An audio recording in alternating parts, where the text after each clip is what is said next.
Em Nova York, cidades que podem sumir debaixo d'água, queimadas, calor extremo. Falando assim, até parece um roteiro de filme, né, não, Rodrigo? Mas é roteiro de filme, né, Glenda? Olha, tem até os nomes que eu posso te dizer aí, vários filmes, né? A ficção que agora tá virando realidade, né? Antes era o contrário, né? A realidade inspirava a ficção, agora não. Pois a ficção já existe e a gente tá vendo ela acontecer. Aqui no Brasil, um dos nossos cartões postais pode ser um dos lugares mais afetados, é o Rio de Janeiro. Até 2050, não é muito tempo não, hein? Não é não. Daqui a 26 anos, o mar pode subir até 21 centímetros.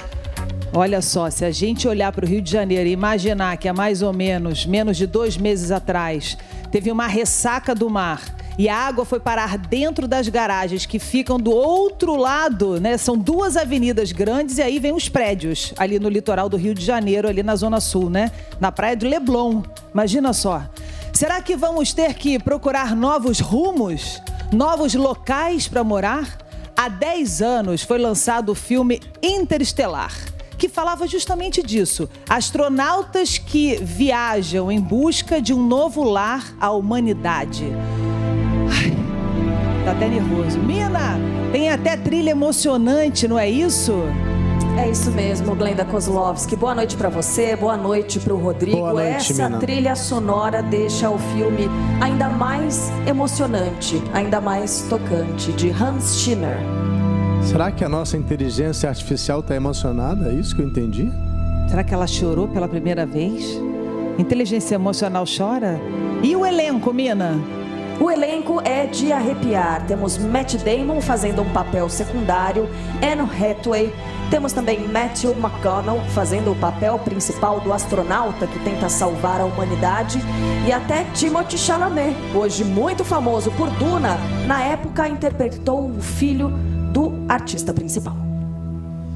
É de arrepiar, e é interessante pensar, né, que no filme do Christopher Nolan, que é um diretor premiado, a ciência é que salva a humanidade, né? A gente tem que sempre acordar para que a ciência está aqui nos apontando hoje o que vai acontecer lá na frente, né? Esse filme vai ser relançado agora em setembro. Por que relançam um filme só 10 anos depois, né? Porque 10 anos depois agora, né? 10 anos é agora, o que parecia muito longe está ficando cada vez mais perto da gente. O filme é ainda mais realista hoje do que quando foi lançado. É que a gente pode pensar algo que foi criado há 10 anos, se torne tão realista assim 10 anos depois, né? A Cíntia Martins, nossa super companheira, está lá na sala digital Band Google, justamente para falar de filmes que seriam verdadeiras previsões. Será? Boa noite, Cíntia. Seja bem-vinda aqui. Cíntia, previsão ou é profecia? Oi, Rodrigo. Boa noite, Bruno. Boa noite pra vocês. Boa noite, Bruno. A todos. O Bruno Costa tá aqui com a gente também. Dá boa noite pro pessoal. Oi, gente. Oi, Glenda. Oi, Evaristo. Boa noite. Boa noite a Oi, todos. Bruno. É isso, tive que chamar uma parceria aqui, que eles entendem. Ele entende tudo de filme. Eu também sou apaixonada por cinema, mas a gente não consegui ver todos da lista, mas eu vi alguns, então a gente vai falar um pouquinho sobre isso, né, Bruno? A gente tem aí, né, um aumento de desastres naturais, de coisas que a gente só viu em filme. Não tá na lista que a gente separou, mas eu, conversando com o Bruno mais cedo, eu lembrei do Impacto Profundo. Eu lembro do trailer dele, vinha tipo um meteoro, assim, né, que abria as águas, né, acho que passava na cidade de Nova York. Sim. Enfim, essas imagens, né, que foram só imaginadas na cabeça de roteiristas, hoje estão cada vez mais verdadeiras, né, mais Exatamente. reais. A gente está vivendo isso. Vamos falar dos filmes que a gente separou, Bruno? Como a Glenda e o Alvarez estavam falando, o Interestelar está sendo relançado agora, Sim. né? 10 anos depois de que ele foi lançado. O relançamento é só por causa de um ajuste técnico das imagens. O diretor Christopher Nolan queria que o filme tivesse adaptado às telas digitais, né? Mas o enredo é justamente o que a Glenda e o Alvarez estavam falando no palco, né? O planeta Terra, no filme Interestelar, fica tão inabitável que eles precisam buscar outros planetas para que a humanidade possa continuar a existência, né? Então, o filme transforma tudo durante esse enredo, num futuro que não é determinado, né? Mas o engenheiro espacial Cooper, que é interpretado pelo Matthew McConaughey, trabalha como fazendeiro cultivando milho para alimentar a população, né? A população ali mundial. A maioria dos alimentos da terra no filme já acabaram e as plantações não restam, não são constantemente frequentes ali na população. E aí ele é escalado para partir nessa jornada em busca de planetas para serem habitados pela humanidade. Você falou, Bruno, que o diretor, ele é um excelente diretor e quer atualizar o filme. Mas se o filme tivesse envelhecido, né, Glenda? Ele queria guardar esse filme. É claro que ele tem uma expectativa de que a gente queira continuar vendo, porque o filme é muito atual. Agora, tem um filme que não foi feito o filme na época porque 2000 anos atrás não tinha cinema, mas na Bíblia tá lá o filme que agora virou, né? A Arca de Noé já estava previsto lá. Né? Os judeus já tinham imaginado que um dia a nossa humanidade poderia acabar por causa das águas. Tem filme disso também, não tem? Exatamente. Tem. É o filme Noé, né, que tem uma readequação da história bíblica que todo mundo conhece.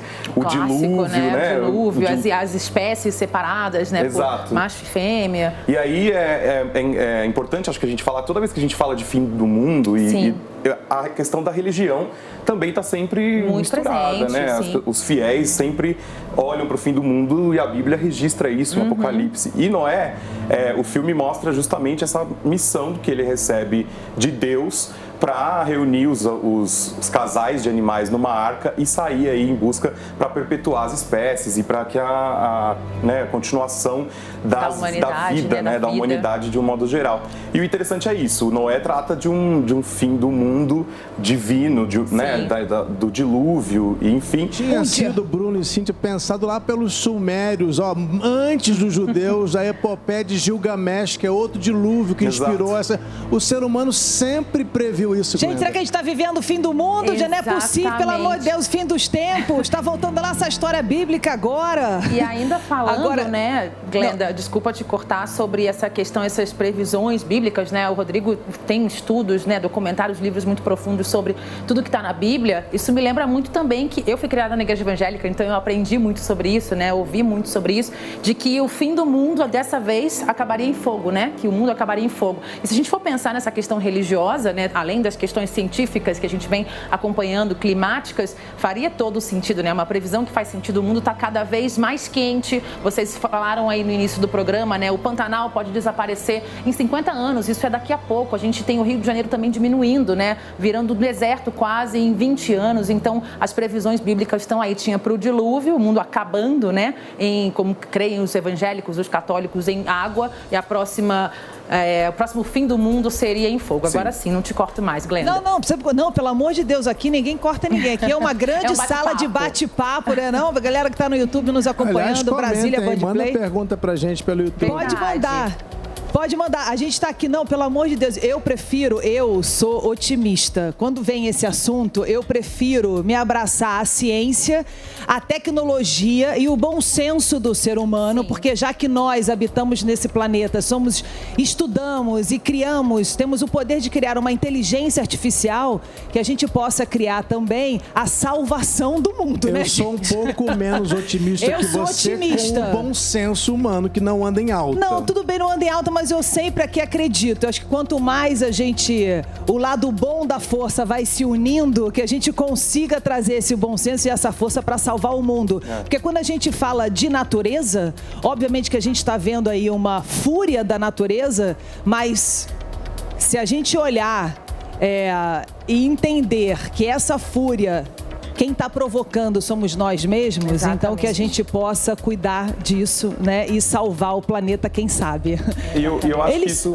Desculpa, Glenda, acho que isso se refere também ao cinema. Porque se a gente volta um pouco para trás, na década de 60, 70, o cinema olhava para o futuro de maneira otimista. Sim. Os filmes eram olhando para o futuro com carros voadores, né? Tinha toda aquele enredo de tecnologia avançada. Não, os heróis, né? Os heróis eram humanos. Exato. Né? Os heróis eram humanos. E aí, ao longo do tempo, Hollywood começou a retratar o futuro com um pouco menos de otimismo, né? A gente está vendo aí imagens de terremotos, furacões, tsunamis, as catástrofes ambientais começaram a ser mais retratadas em Hollywood e no cinema, né? Muito obrigado, Bruno e Cíntia, pela participação de vocês. Voltem sempre. Um beijo! E que o apocalipse não aconteça pelo menos hoje, porque a gente tem que fazer o melhor da noite. É isso.